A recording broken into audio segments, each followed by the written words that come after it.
You're not tired because you're weak. You're tired because your body has been bracing for years. When your mind is overloaded, your nervous system doesn't know how to shut off. And when you're constantly carrying so much responsibility, that overload never stops.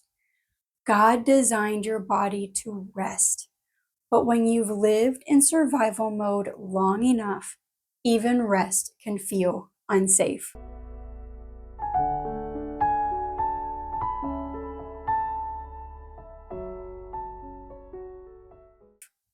Hello, I'm Megan Pinsler, and my goal is to help Christian mothers break generational trauma and navigate motherhood with purpose, peace, and a whole lot of grace.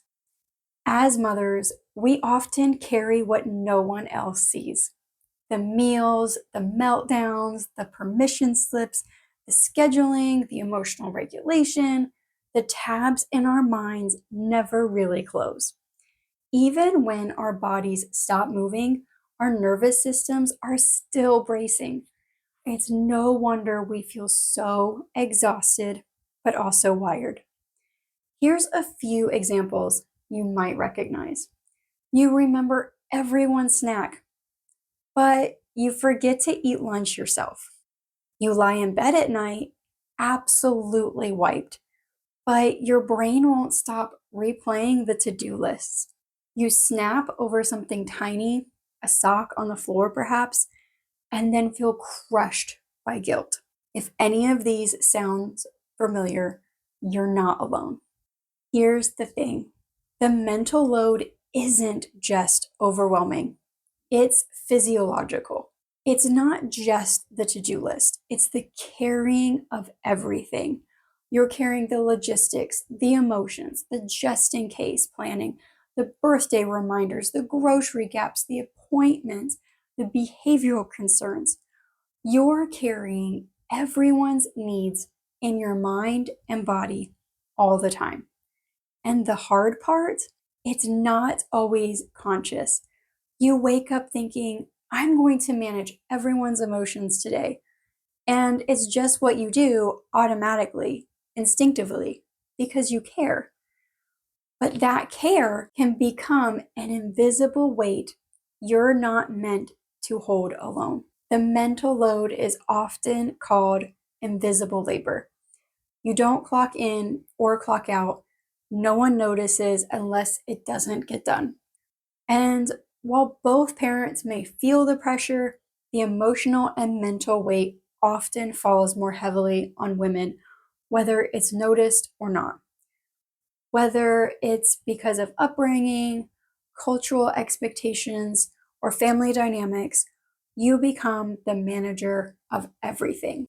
And being the manager of everything, it means there's never a true off switch. When you finally have a moment alone, you're too tired to enjoy it. Here's what's really happening under the surface. When you're juggling 100 little things, appointments, snacks, reminders, emotions, your nervous system stays alert, scanning what still needs your attention. It's not just the mental clutter, it's a physiological state of not done yet. Your body doesn't get the signal that it's safe to fully exhale. So you have all of these things: planned dinner, dentist appointment, tantrum over cereal, take vitamins, buy diapers, check on my friend, make time for my husband. Are the kids packed for school? Haven't done my devotional yet. Laundry. Don't forget the birthday gift. Why did she cry last night? Book the checkup. Pray more. I can't even hold it all in my hands. So what happens to your body under this mental load? It stays in survival mode. When we're in fight or flight, we're operating from the sympathetic branch of the nervous system. This is your body's way of responding to a perceived threat. You might notice yourself trying to run from that threat, This can show up as racing thoughts, avoidance, or procrastination. If the stress continues, your body may shift into fight mode, which can look like snapping, irritability, or feeling overwhelmed by small things. And when none of that brings relief, when your body still doesn't feel safe, you may drop into shutdown or what's known as the dorsal vagal state of the parasympathetic nervous system. That's when you might feel numb, disconnected, exhausted, or struggle to make decisions. It can also feel like you've lost access to the version of yourself you used to be. You might say things like, I used to be so organized, or why can't I just pull it all together? But that shift isn't a moral failing. It's a nervous system adaptation. Your body is trying to survive something it doesn't believe is over. It's your body's way of saying, I can't keep bracing anymore. And the hardest part, this can all happen without you even realizing it. You're not lazy. You're not dramatic. You're not choosing stress. You're stuck in a survival loop. Your body doesn't feel safe because nothing ever feels done. Even when you're physically safe, your nervous system is saying, something might drop.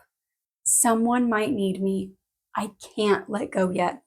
And this matters spiritually too, because God didn't design your body to live stuck in this kind of chronic stress. He created your body with wisdom, and He wants to help you heal.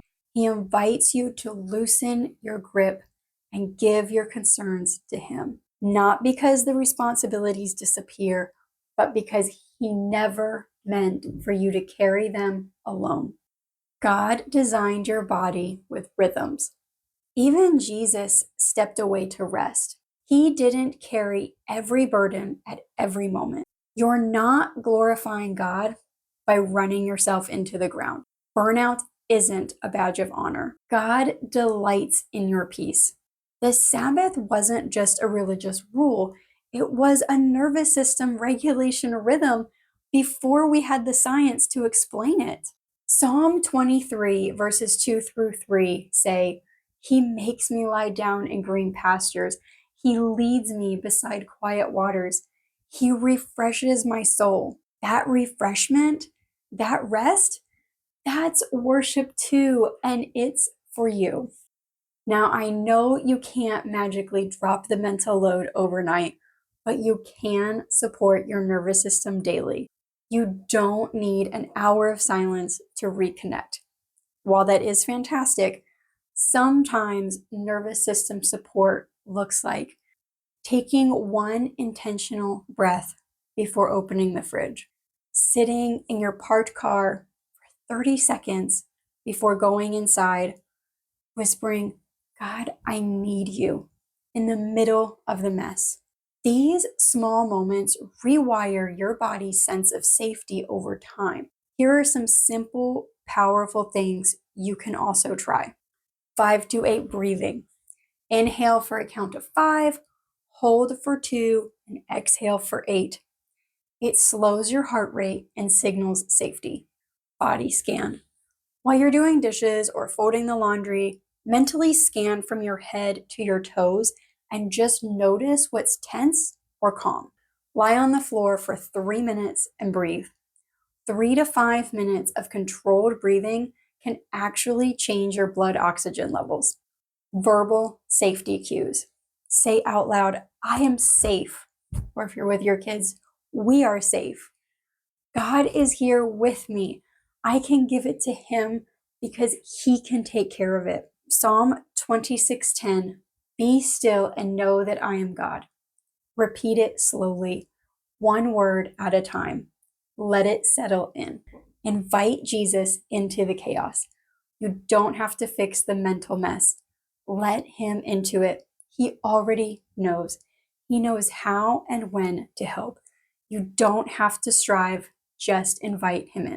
And remember, small daily moments add up. They matter. You matter. If you're feeling overwhelmed, it doesn't mean you're failing.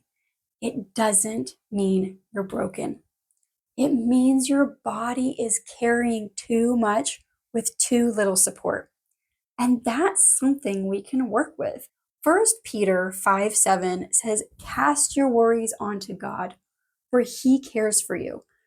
This isn't a call to do more. This is an invitation to rest more deeply, and God delights in that. You were never created to live maxed out. Even if no one else sees what you're carrying, God sees. Even when your thoughts are jumbled and your prayers feel messy, He hears. And when your body feels tired down to the bone, He is not disappointed in you. He's with you in it. There is a gentler way, and it starts with compassion for your own body and story. If this resonated with you, I'd love for you to subscribe or follow for more trauma-informed, faith-rooted support for your motherhood journey. You don't have to carry it all alone. And if there's a mom in your life who feels maxed out, would you share this video with her? Because here's what I want every mother to know. You are seen, you are heard, and you were never meant to carry it all alone.